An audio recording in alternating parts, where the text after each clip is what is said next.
বিসমিল্লাহির রহমানির রহিম। সম্মানিত সাংবাদিক ভাইরা, আসসালামু আলাইকুম, শুভ অপরাহ্ন।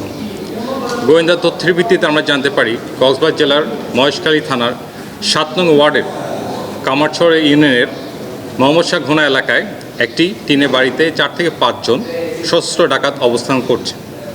প্রাপ্ত তথ্যের ভিত্তিতে বাংলাদেশ কোস্টগার্ডের 2টি চৌকস দল এবং পুলিশের একটি দল, এই যৌথ বাহিনী আমরা 14 নভেম্বর 2024 ভোর 05:20 ঘটিকায় ওই এলাকায় একটা অভিযান পরিচালনা করি।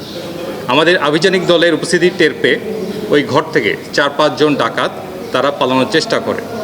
পালানোর চেষ্টাকালে আমরা ঘটনাস্থল থেকে কুখ্যাত এবং দুর্ধর্ষ ডাকাত জিয়া বাহিনীর মূল হোতা জিয়াউর রহমান সহ তার সহযোগীকে আমরা উক্ত স্থান থেকে আমরা তাদের গ্রেফতার করি।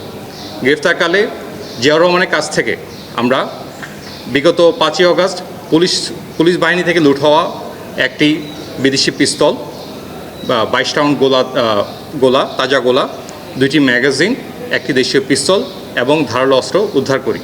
পরবর্তীতে তাদেরকে আমরা আইনানুগ ব্যবস্থা গ্রহণের জন্য এই অস্ত্র বেজে নিয়ে আসি এবং তাদেরকে পুলিশের কাছে হস্তান্তরের কার্যক্রম চলমান রয়েছে।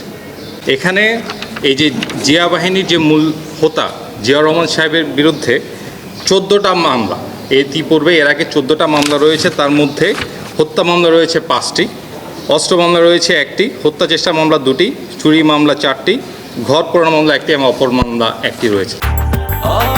ব্রেকফাস্ট, টিফিন কিংবা স্ন্যাক টাইমে মজাদার আয়োজন মানে অল টাইম ব্রেড। অপরজনের বিরুদ্ধে তার সহযোগী হিসাবে আমরা বিভিন্ন তথ্য পেয়েছি এবং তার বিরুদ্ধে আমরা তদন্ত করছি এবং তদন্ত করে আমরা সেই রিপোর্ট অনুযায়ী আমরা আমাদের বক্তব্য দিতে পারি। বাংলাদেশ কোস্টগার্ড একটি চৌকস এবং সুশৃঙ্খল বাহিনী।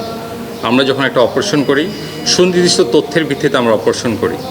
এখন অপরাধী যে দলেরই হোক না কেন তাদের বিরুদ্ধে আইনানুগ ব্যবস্থা গ্রহণের দায়িত্ব বাংলাদেশ সরকারের পক্ষ থেকে এবং রাষ্ট্রের পক্ষ থেকে আমাদের উপর ন্যস্ত হয়েছে। সে অনুযায়ী আমরা অভিযান পরিচালনা করব।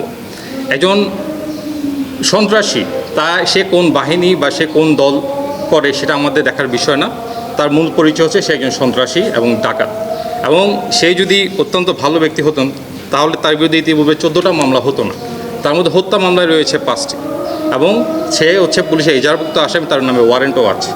সো তার সাথে সবচেয়ে বড় কথা, গতকালকে যে অপারেশন হয়েছে, অপারেশন চলাকালীন তার কাছ থেকে আমরা পুলিশ হতে যে সব অস্ত্র লুট হয়েছে তার মধ্যে একটা অস্ত্র তার কাছ থেকে আমরা উদ্ধার করি এবং একই সাথে সেখানে 22 রাউন্ড তাজাগুলোও পাওয়া যায়। এই বিষয়টাকে আমলে নিয়ে তাকে আমরা আইনানুগ ব্যবস্থা গ্রহণের জন্য পরবর্তী কার্যক্রম গ্রহণ করব। প্রবাসীর বিষয় এটা, উনি প্রবাসী হোক, আমি আপনাকে আগে বলেছি, উনি প্রবাসী হতে পারেন, উনি স্বদেশী হতে পারেন, দেশের একজন নাগরিক হতে পারেন, যে কেউ হতে পারেন। কিন্তু আপনি যখন একজন ডাকাতের সহযোগী হিসেবে আপনাকে ঘটনাস্থলে উদ্ধার করা হবে, যতক্ষণ পর্যন্ত তদন্তে আপনি প্রমাণিত হচ্ছেন যে আপনি নির্দোষ, ততক্ষণ পর্যন্ত তাকে আমরা দোষী হিসাবে আমরা দেখব। তারা যখন ঘটনাস্থল থেকে পলায়ন করে তখন তারা ওখান থেকে পড়ে যায়।